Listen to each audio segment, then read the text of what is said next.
Welcome to Learning Module 2. This particular week we're going to go over Chapter 2, which is Neuromuscular Fundamentals. So let's start with a review of the kinetic chain. We've already gone through the skeletal system. That was in Learning Module 1, so let's do a quick review on that. Protection of the heart, lungs, and brain. It supports to maintain posture. Without that, the muscles, if they don't have anything attached to, how can they hold anything up? And that's our foundation. They have all skeletal bones come in all shapes and sizes. And they move by serving as points of attachment for muscles, and they act as levers. They're also for mineral storage, such as calcium and phosphorus. They also do hemopoiesis. These are in the vertebral bodies, the femurs, the humerus, ribs, and sternum. And basically what they do is just a process of red blood cell formation. Next, we have the muscular system. And all this does is facilitate movement. And then there's the nervous system. This is the spark that creates any kind of movement in the body. Now, we've heard the terminology muscle memory, but however, muscles are not considered storage units as far as any kind of memory or any kind of motor patterns. Muscles are basically not very smart. In order to get them to work, you need a spark from the nervous system. You need an electrical impulse to get them to fire. So the motor patterns are stored in the brain. They're not stored in the muscles. So, but I know a lot of people like the term in the gyms about muscle memory. So when you stop working out, that everything comes back really fast the second time around after you stop working out. However, just for clarification, there's no motor patterns stored in muscles. There's no such thing as muscle memory. So we're going to start with the muscular system. And from these two charts, the two views, the anterior and posterior views of the muscles of the body, we can see there's an incredible amount of muscles in our body. They're responsible for movement of all body movements and any kind of movement at the joints. Muscle contraction produces force that causes movements at the joint. And force is anything that causes or tends to cause a change in motion. We'll get to that in biomechanics, but we should know if a muscle is contracting or either shortening or elongating or just stabilizing, that produces a force to cause a motion or stabilize a motion, but that is a force. Muscles also provide protection, and they do posture and support. They hold us up. So we have the skeleton, but the only way to get the skeleton, to be upright is the muscles pulling on the skeleton activated at all times to hold us up. They also produce a major amount of total body heat.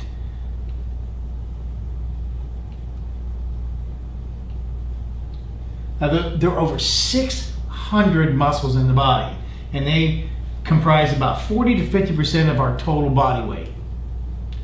There's 215 pairs of skeletal muscles, and they work in cooperation with each other to perform opposite actions at the joints from which they cross. 215 pairs. That's quite a bit. Now, we have a term called aggregate muscle action. Muscles work in groups rather than individually. So if you're doing like a bicep curl, we're trying to isolate the bicep brachii. But if you really look at it, look at all the muscles that surround the elbow joint, what's actually causing elbow flexion.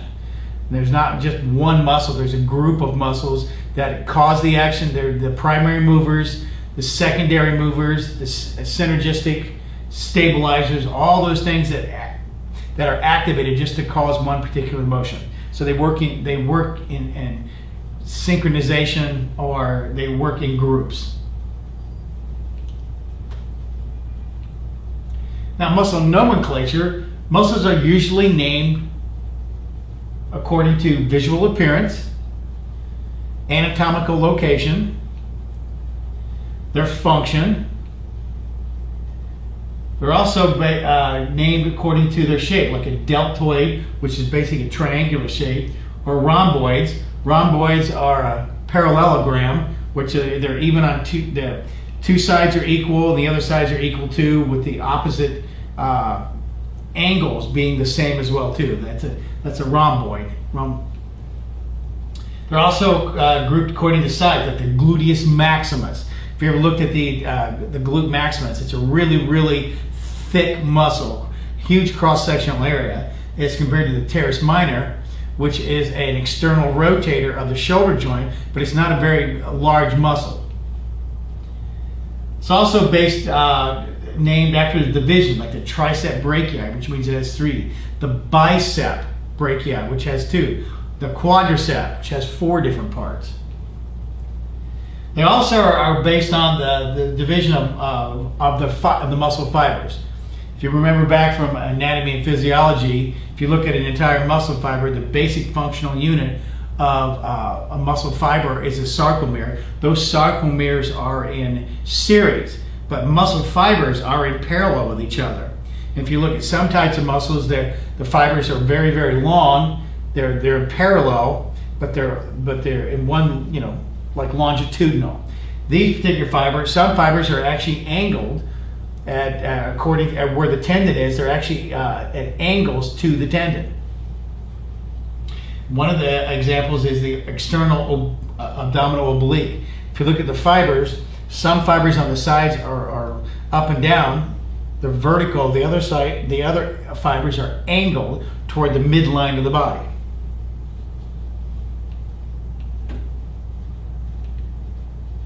Now, they're also based on, nomenclature is also based on location, like the rectus femoris, on the femur, the palmaris longus, which means the hand.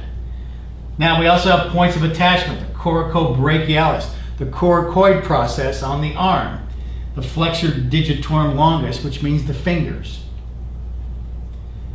Also, they're also named for the action, like the erector spinae. It puts us erect, or the supinator, which turns the palm of the hand upward. They also have action and shape, pronator quadratus. They also have numerous designators to numerous muscles. So if you look at the entire muscular system, there's all kinds of different types of names based on action, the shape, the fiber arrangements, all kinds of things. So we're going to get to those.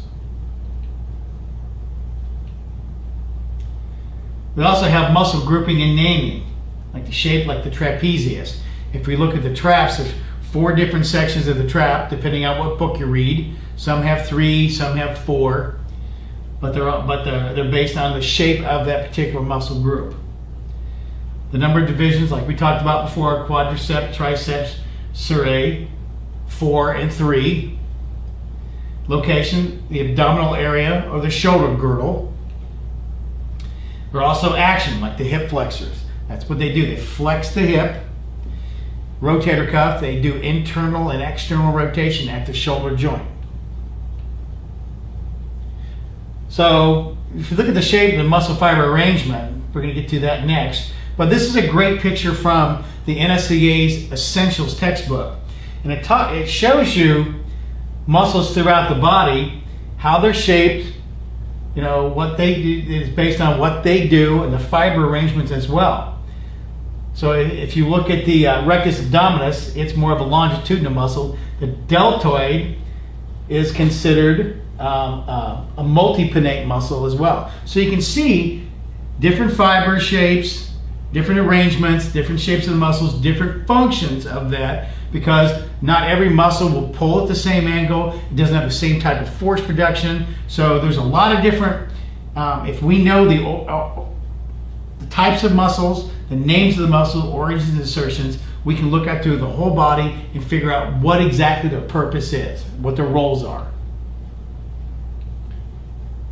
Now, muscles have different shapes and fiber arrangements, as we just said. These shapes and fiber arrangements affect the muscle's ability to exert force, which we just talked about. Longitudinal muscles are different than unipinnate muscles. Unipinnate muscles are different than bipinnate muscles. Now the range for which that can be effectively exert force onto the bones. So it will affect the range of motion. Now long fibers that are straight up and down, you have a fiber and a bundle of fibers and a particular muscle. It's got an origin and insertion, and it pulls through a long range of motion as compared to fibers that are arranged diagonally. The diagonal fibers may be all in parallel, but they're not going to shorten as much, but they're going to pull on a tendon, but they can produce more force as compared to a muscle that's a longitudinal in shape. Longer range of motion, but won't produce as much force.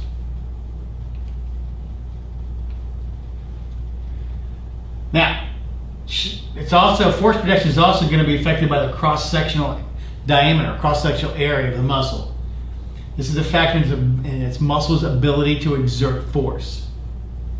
The greater cross-sectional area, the greater force exertion, or its ability to produce force. Now, we also have to look at a muscle's ability to shorten. The longer the muscle can shorten through a greater range of motion, it'll produce more speed, also produce more range of motion. We have to look at that. That's why you have to look at all the shapes of the muscle and the fiber arrangements as well.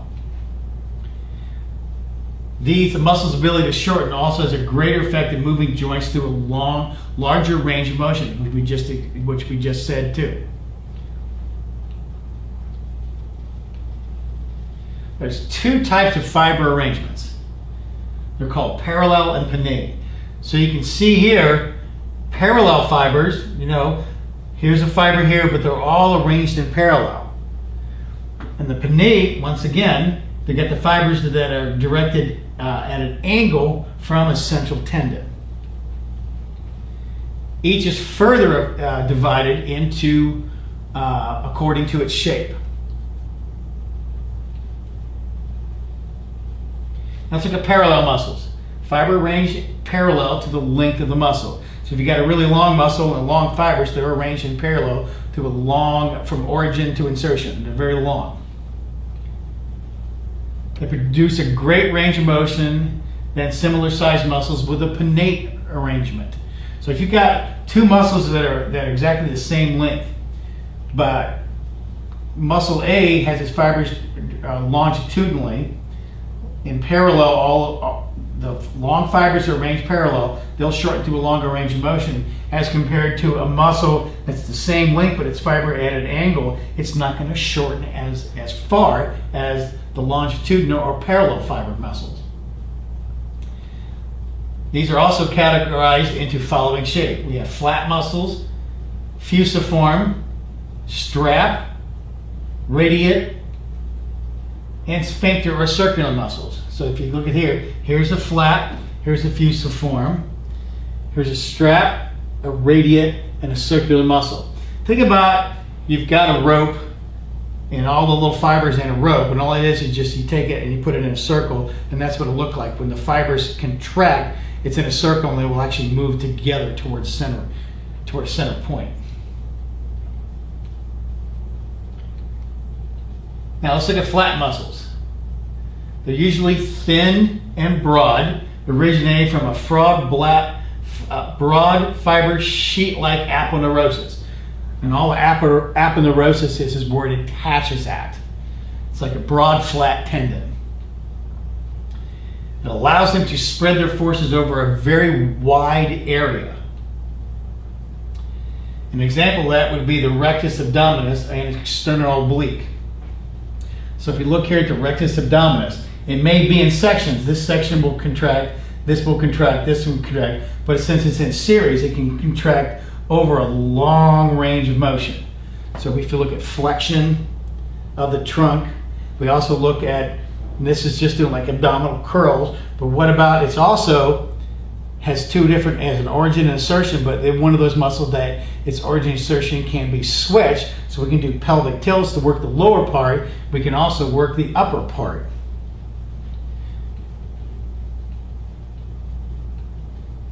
Next we have fusiform muscles. These are spindle-shaped muscles with a central belly. Here's the central belly with two tapered ends that attach to a tendon.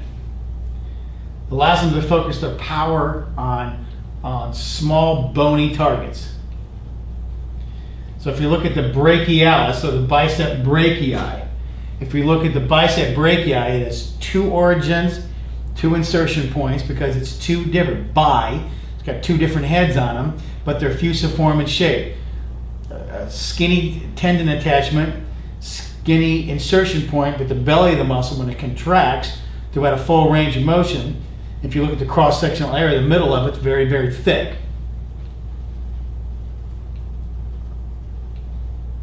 Strap muscles, they're usually uniform in diameter with essentially all the fibers arranged in a long parallel manner. Enables focusing their power on a small bony target. An example is the sartorius. So if you look at the sartorius muscle, it's attached to the top of the hip, crosses over the thigh, and it starts on the medial part of the lower leg, right below the knee. It does hip flexion, but it also does external rotation. But if you look at that, it's very long and narrow, but it can contract over a long range of motion.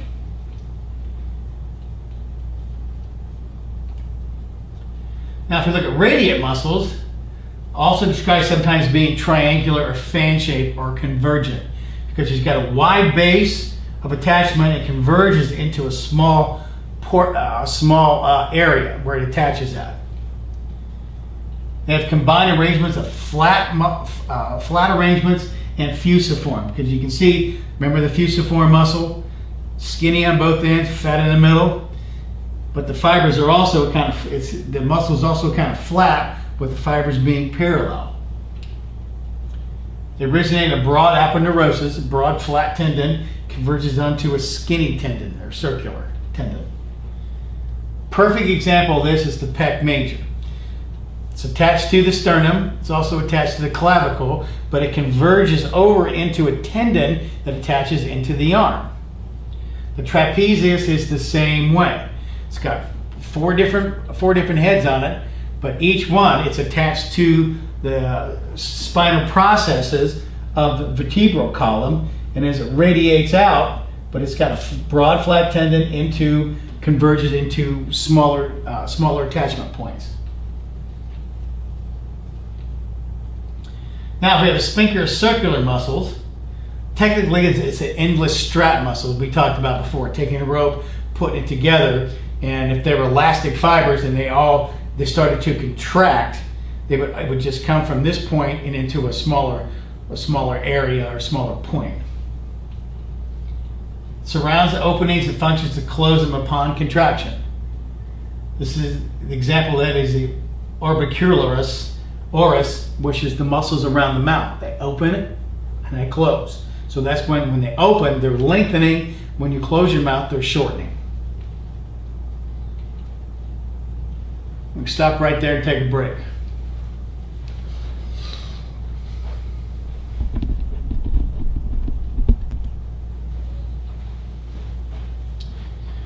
Okay, picking up where we left off, this was our last slide about parallel fibers. Now we're going to pinnate muscles in 3, 2, 1. Now the next type of fiber arrangement is the pinnate. These have shorter fibers, as we previously discussed, arranged obliquely to their tendons in a manner similar to a feather. So if you look at a feather, it's got a central part, but the little fibers are at an angle on each side. The arrangement increases their cross-sectional area of force production and thereby increasing its power. The fibers are arranged in parallel, but they have less shortening distance, but all contract together to increase force production. So let's look at this. Here's the central tendon. This is considered a bipinnate muscle because you've got the central tendon and you've got the fibers that are running obliquely on each side. Now, here's the origin, here's the insertion. Insertions usually pull toward, the insertion usually will move toward the origin. So when these contract, these oblique fibers are in parallel, so they all contract at the same time. Now, being at an oblique angle, They don't shorten to a long range of motion like a longitudinal muscle. This pinnate, they'll shorten a little bit this way, but they all shorten together on both sides, then the whole thing shortens. But once again, with these pinnate fibers, they have a larger cross-sectional area, so that will increase force production. Doesn't contract as long a range of motion as the longitudinal muscles, but the force production is increased dramatically based on the arrangement of their fibers.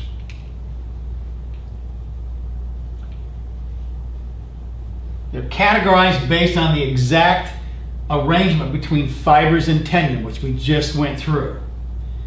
Now we also have 3 different classifications of that. You have unipinnate, bipinnate, and multipinnate. So let's go through each one. The unipinnate muscle, the fibers run obliquely from the tendon, but only on one side. That's why uni, only on one side. Now, the bicep femoris is a great example of that. The bicep femoris is part of the hamstrings. There are 3 sections of the hamstring. We have the bicep femoris, we have the semimembranosus and semitendinosus. The bicep femoris is on the lateral side of the hamstring on the back side. It causes flexion. It also causes some external rotation. It also will help in extension of the trunk and extension of the hip.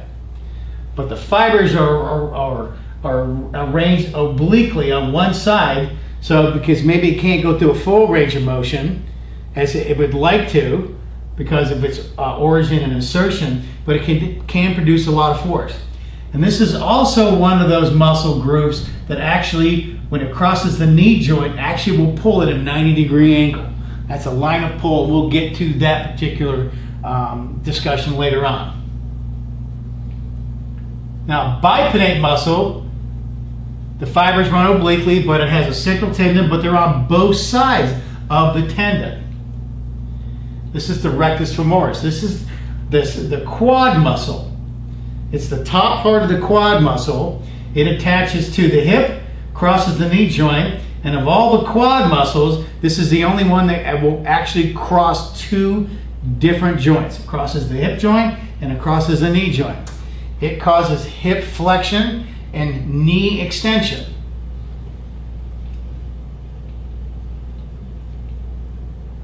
Now we also have multipinnate muscles. They have several tendons with the fibers running diagonally on there, but there are groups of these. Look at all the tendons in here and the fibers that are attached to these tendons at angles, but there are multiple tendons in there. Great example is the deltoid muscle. If you look at the deltoid muscle, it looks like it's triangular shaped.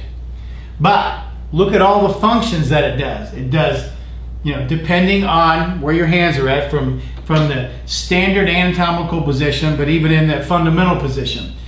The front fibers, the anterior deltoid, cause flexion.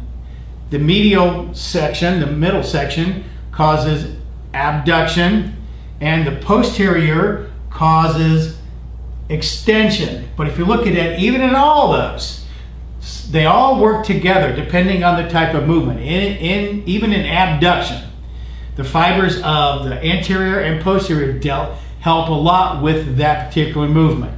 However, they do so many different functions.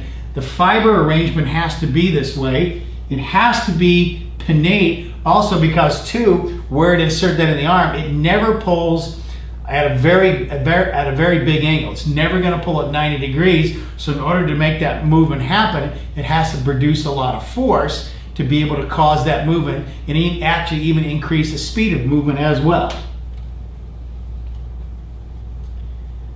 So we looked at that before. You have the anterior, medial, and posterior, and they all will be working together to cause those movements. Once again, here's where we have our diagram from the essentials text from the NSCA that looks at multiple muscles throughout the body and their shape, their fiber arrangements, where they're located at, and then we're going to figure out what each one of them does. So we're going to go that in a review about what is the muscle, what is its origin, what is its insertion. What joint does it cross? Does the line of pull ever go more than 90 or less than 90? What is the fiber arrangement of these particular muscle groups? These are all the things you have to know when designing strength training programs or even analyzing just normal human movement. Let's look at muscle tissue properties. Skeletal muscle has 4 different properties in its ability to produce force and cause movement. It's irritability or excitability. Once again, remember, muscle is not going to work unless it gets an input from the nervous system. Contractility. How much does it contract or lengthen? We're going to get to that too with the muscle action. What kind of action does it have? It's extensibility. These two kind of go together along with the last one too. The muscle gets a stimulus. It either contracts, it lengthens, and how much elastic properties does a muscle have? Because it's different than a tendon or even different than a ligament. Tendons don't elongate very much at all. They have to be very, very stiff for the muscle to contract, to pull on the bone, to cause movement. Ligaments, as you know, as in other connective tissues, surround joints. So they all work together in there to help facilitate human movement.